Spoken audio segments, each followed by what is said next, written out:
फडणवीसांची सुद्धा जबाबदारी आहे ना। ही ज्यावेळेस आठवण करून दिली अजितदादाची आणि शिंदे साहेबांची तुम्ही आम्हाला, त्याबद्दल धन्यवाद। पण तुम्हाला एक आठवण करून देतो, फडणवीस साहेब एका चॅनलच्या व्यासपीठावर म्हणले होते, मी म्हणलो होतो फडणवीस साहेब शिंदे साहेबाला आणि अजितदादाला काम करून देत नाहीत, तर त्यांनी चॅनलच्या मोठ्या व्यासपीठावर सांगितलं होतं, मी शिंदे साहेबाला अडवा येत नाही, शिंदे साहेबांनी सांगाव मी अडवा येतो का। आता कोण सांगन का मला अडवा येतोय म्हणून, पण तरीही त्यांचं उत्तर त्यांना मिळालंय। तुम्ही जर त्यावेळेस म्हणलात मी अडवं येत नाही, आम्ही त्यावेळेस पुरतं मान्य केलं, ठीक आहे। पण आता तेव्हा तुम्ही अडवं येत नव्हते ना, याचा अर्थ मराठ्याला तुम्हाला आरक्षण द्यायचं होतं, याचा अर्थ असा होतो मी त्यांना अडवं येत नाही, याचा अर्थ तुम्हाला मिळू द्यायचं होतं। आता तुम्ही येत 8 महिने झाले कमी मिळाना, याचा अर्थ त्यावेळेस तुम्ही मिळून देत नव्हते ना, आत्ताही तुम्हाला मिळून द्यायचं नाही।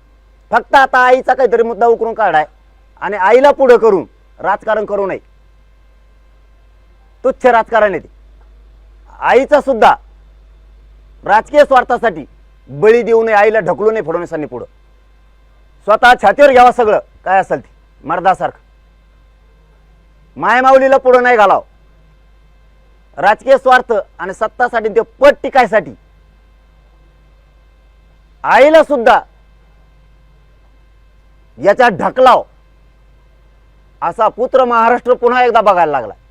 आणि हा हे करीत नाही, मागच्यांना करू दिलं नाही, हा पण करत नाही, केलं असतं तर आम्हाला दिसलं असतं, करू देत नाही ना। 8 महिने झालं ना, याचा अर्थ मागचं पण सिद्ध झाला। आता शिंदे साहेबाला अजितदादाला काम करून दिलं जात नव्हतं, आता तुम्ही झालात ना, मग करून दाखायचं ना। आम्ही म्हणलो असतो त्या टायमाला, खरंच शिंदे साहेबांनीच केलं नाही, कारण फडणवीसनी केलं ना। आता तुम्ही असून देत नाही, त्याचा अर्थ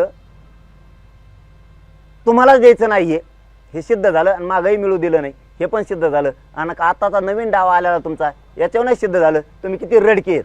मी मुंबईला येणार आहे फडणवीस साहेब,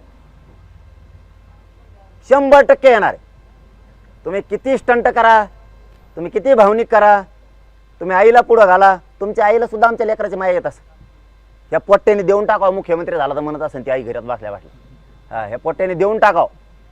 गरीब मराठ्याच्या लेकराचा शापशिव्या घेऊ नये, त्यांचं वाटोळं करू नये। तू मुख्यमंत्री झालास, मनातले मनात त्या जातवान आईला वाटत असं 100%, पण तो आता राजकीय स्वार्थासाठी आईचा सुद्धा बळी द्यायला निघाला।